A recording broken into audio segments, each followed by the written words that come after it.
The intel leading up to the event suggested that Mercedes would introduce a further internal combustion engine into his pool, giving him 2 motors available for the remaining 4 races, and that proved to be accurate, along with a 5-place grid penalty in Brazil.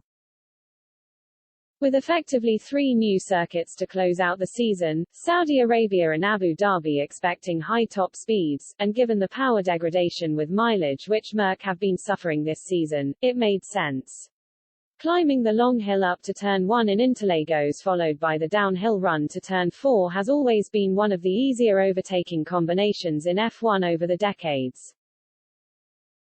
Honda's power advantage at altitude circuits, it's approaching 800 meters in Interlagos, has been diminished to an extent this season with some turbocharger changes by Mercedes, but a fresh motor and whatever secret Mercedes have found with their reduced drag and high maximum speeds have made Hamilton pretty much unbeatable.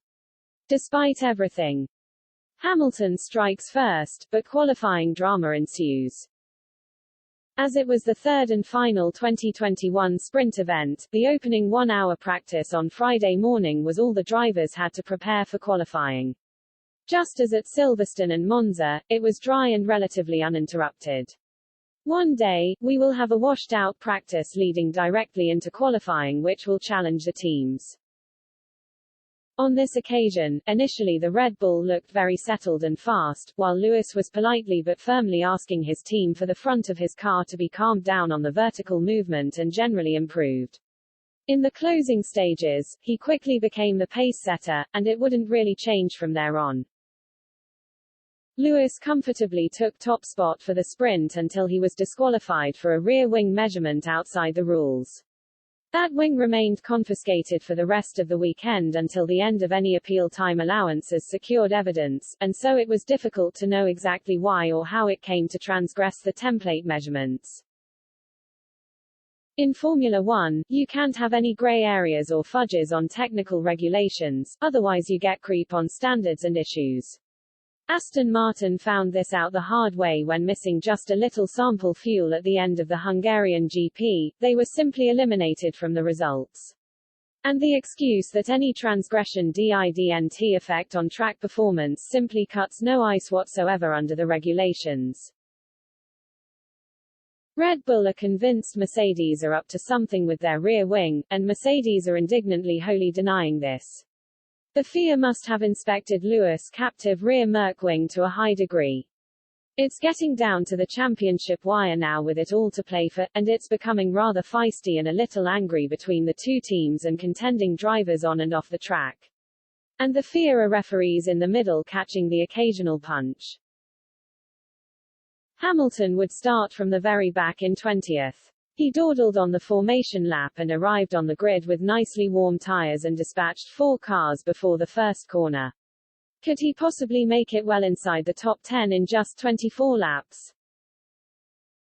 He drove beautifully to 5th place, comfortably in sight of the 3rd place Ferrari of Carlos Sainz and the 4th place Red Bull of Sergio Perez. A majestic drive of speed and racecraft. Way out front though, Valtteri Bottas was claiming another sprint victory and so the main race pole position, by beating Verstappen to the first corner and eking out his soft tyres through the remainder of the sprint.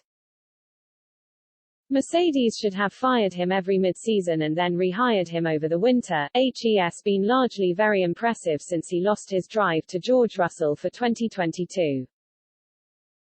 Verstappen increased his championship lead by 2 points for second place in the sprint, but it all looked a bit ominous for race day, even though Lewis' fresh motor penalties would see him drop a further 5 places to 10th for the main race grid. The paddock chat was then very much with 3 times more fuel for 71 laps, much higher track temperatures, and starting among faster traffic, it would be nowhere near as easy for Lewis on Sunday. And that all turned out to be nonsense. On the grid, Merc boss Toto Wolff was visibly angry that among the many changes throughout the grid under the park firm rules, including both Mercedes, Red Bull had changed rear wing elements on Verstappen's car. So why weren't Mercedes allowed to address whatever had gone wrong on Hamilton's rear wing during qualifying and causing his disqualification, he reasoned. A fair question, the main answer being that those replaced parts were approved changes under FIA inspection and control and had not failed a legality check. Furthermore, he wondered and how about the glue and tape which had been applied to the Red Bull rear wings a week earlier in Mexico qualifying, when they were managing a critical issue, only for it to be taken off for the race. Harder to argue against.